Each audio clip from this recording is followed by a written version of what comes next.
But let's keep it going. So let's take it from February 2020 to February 2021.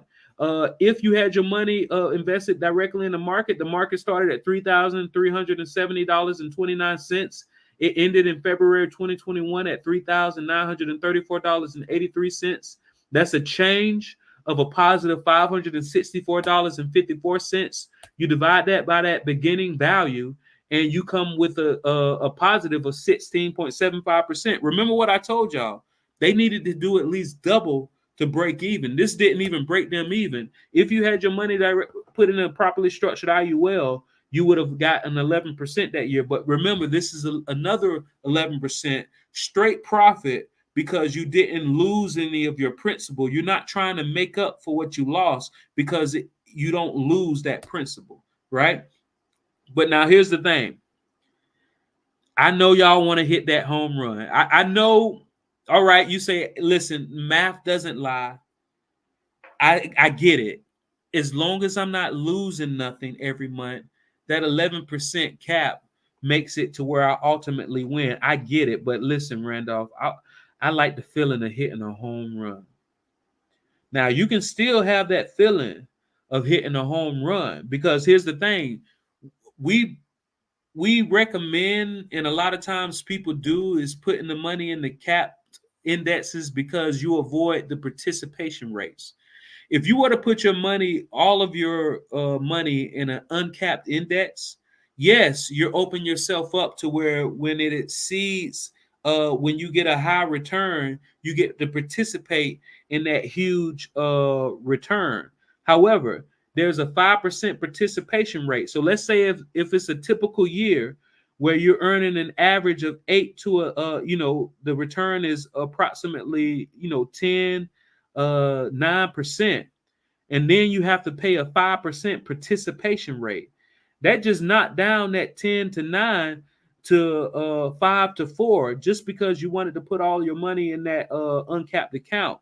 So we don't necessarily recommend that you just keep it in there. But however, let's say the market crashes like it always does, and then shift a lot of your principal into an uncapped account index, because you do have that option. You just have to be prepared to pay that 5% participation rate. So let's say if your money was directly in the market, you started at March 2020 at $2,386.83. By March 2021, the market was at $3,934.83. That's a change in the index of $1,548. And you divide that by the start value of $2,386.83, you get a positive 64.8%. That means if your money was directly in the market, you gained 64.8%. But guess what? Remember I talking about those unsophisticated investors? Those sophisticated investors, based off the information that they had, a lot of them took all of their money out right before the market crashed. So they cashed out and they realized all of that gain. And then right after it crashed, they used that money to buy those stocks back at a discount. So they are the ones that really benefited from this 64.8%. A lot of you, per the last illustration that I showed, haven't even broken even yet.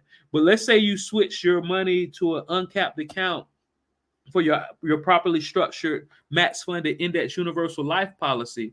After you subtract the 5% participation rate, you would have came out with 59.8% gain.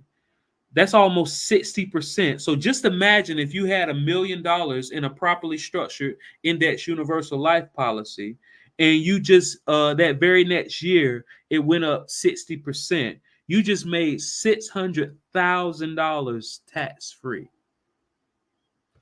So you want your money to be tax free. You want it to be protected from market losses, and you want the ability to access your money. All right. So how do you access your money from these accounts? All right. So here's how you access money. So whenever you put money into a properly structured index universal life policy, you have the accumulated amount and then you have the available cash value. the accumulated amount, and the available cash value. So that means if you put in, after all things being even, and we're not considering a potential cost of insurance and things of that nature, if you put in $1 million, you your accumulation is 1 million, and your cash available cash value is 1 million. And let's say your the return that year is a 10% index growth. So now you have 1.1 million accumulated amount and available cash value. $1,100,000, right?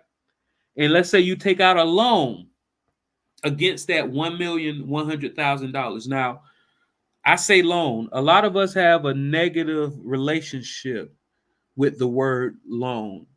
The reason being that we have a negative relationship with a loan is because we've only experienced loans as consumers. The reason why you want this to be considered a loan is because when you look on your tax return, you have three places for spots that you owe money. You have passive income, active income, and portfolio income. Nowhere on there does it says borrowed income. The way that you're able to get your money out of this policy is you're able to borrow it, right? And once again, you want it to be considered borrowed because now it's not considered income, right? Now, the beautiful thing about borrowing from a properly structured index universal life policy is not like a whole life policy. We're gonna compare a whole life policy to an IUL very soon. But the benefit of you borrowing from a properly structured index universal life policy and not a whole life policy is, guess what? You're gonna both scenarios you're gonna get charged interest. Both scenarios, you don't have to pay this back until after you're dead, right? However, when you borrow from a properly structured max funded index universal life policy, whatever interest rate they charge you, they're going to automatically credit you the same amount. If you do what's called the index loan or a participating loan, also referred to as an alternative loan, right? Different carriers call them different things. But what they're going to do is, let's say they charge you 4.5%, like this scenario that we're doing here. They're going to credit you 4.5%. And then they're going to let you use that 4.5% to purchase what's called upside options. Now, what some people do is they take that 4.5% credit and they keep it in the general account portfolio, and that's considered a wash loan. In my opinion, why make it a wash loan if you don't have to pay it back until after you're dead anyway? And just so you know, when I say don't have to pay it back to after you're dead, I mean that let's say you have $1 million death benefit, but you borrowed out $900,000 plus interest. Whatever you didn't pay back while you were alive, they're going to subtract from that death benefit, and then they're going to give whoever your beneficiary is the rest. So that's what I mean by you don't have to pay it back to after you're dead. But so, in my opinion, you don't want to use this interest that they credit you as a wash loan. You want to use this interest to buy upside options. And what upside options means is say, hey, you go to this broker and you say, hey, I see that these shares are $50 a share.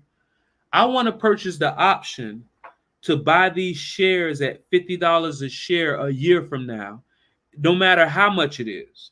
So that means that if a year from now you just purchase the options to buy these shares at $50 a share, but now it's up $150 a share, then what that means is the insurance carrier is going to make that immediate transaction. Because listen, the insurance carriers, they're not in the business of putting your money directly in the stock market. So what it's going to be is going to be a quick transaction.